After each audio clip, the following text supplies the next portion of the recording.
Уредбата на владата со законска сила за субвенционирање на придонесите од задолжителното социјално осигурување на вработените во медиумите ја потврдува незината определба дека тие се еден од столбовите на незините политики за поддршката на медиумите и медиумските работници во максимум без никаква селективност и израз на благодарност за посветеноста на новинарите со пандемијата, изјави министерот без ресор задолжен за комуникација, отчетност и транспарентност Роберт Поповски. Вие, заедно со нашите херои здравствените работници, вработените во полицијата, армијата и во многу други професии, сте на првите борбени линии во време на оваа тешка светска пандемија. На почетокот сакам да ви се заблагодарам на сите оние кои што имате храброст, но и професионалното достоинство и дигнитет и кои што одлучно и одважно заедно со сите граѓани застанавте во одбрана и во справување со ова зло на современото човештво.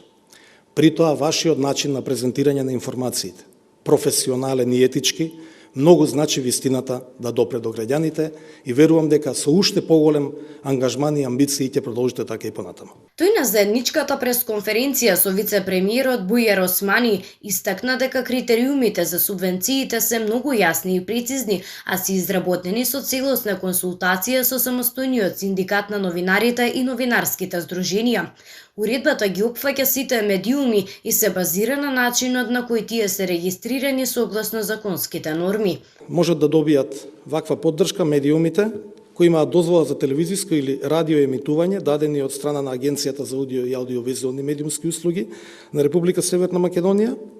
и се регистрирани во регистарот на телевизии и регистарот на радија во агенцијата, ова важи за телевизиите и за радијата. Печатените медиуми од општ информативен карактер кои објавуваат содржини насочени кон непрекинато информирање на јавноста за тековните политички, економски, социјални и културни прашања, регистрирани на територијата на Република Северна Македонија и кои се регистрирани во регистарот на издавачи на печатени медиуми во Агенцијата за аудио и аудиовизуални медиумски услуги и, ова е многу значајно, електронските медиуми или порталите кои ги имаат веродостоен импресум, уредник, редакција, контакт податоци и адреса, да имаат регистрирано правно лице во Република Северна Македонија и транспарентно да ја декларираат својата собственост. Субвенционирањето ќе биде во периодот јуни, јули и август, при што медиумите треба да ги имаат платено претходните давачки кон државата и да имаат најмалку 3 вработени, затоа како што вели, на тој начин ќе се селектираат сите кои во медиумската сфера работат професионално. Со оваа уредба продолжува целосната поддршка што ја дава владата на Република Северна Македонија кон медиумите и при тоа морам да истакнам врз основа на долги и темелни консултации со сите чинители во медиумската сфера. Сето она што досега го правиме е врз основа на непарична помош и поддршка, онака како што бараа најголемиот дел од новинарските здруженија. Оваа влада донесе во овој период на вонредна состојба уште неколку одлуки кои што само ќе ги спомнам, а се многу значајни. Донесе одлука за ослободување на трошоците на медиумите за 2020 година кон операторот на терестријалниот мултиплекс и за дозволите за емитување што ги опфаќа националните телевизии и некои други телевизии од друг формат. Донесовме уредба за ослободување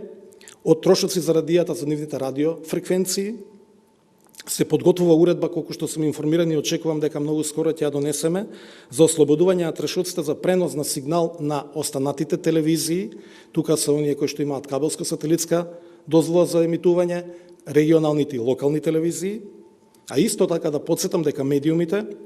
можат да ги користат и сите оние други мерки од пакетите на поддршка на владата кон стопанството, генерално, особено онаа мерка уште од првиот пакет каде што се субвенционираат трошоците за 14.500 денари во износ од минимална плата за месеците април, мај и јуни. Целосна поддршка оваа влада, рече Поповски, дава на само регулаторните механизми и има нулта толеранција за какви било закани, уцени и притисоци врз медиумите. Оние пак што се случија веднаш се адресирани од надлежните институции.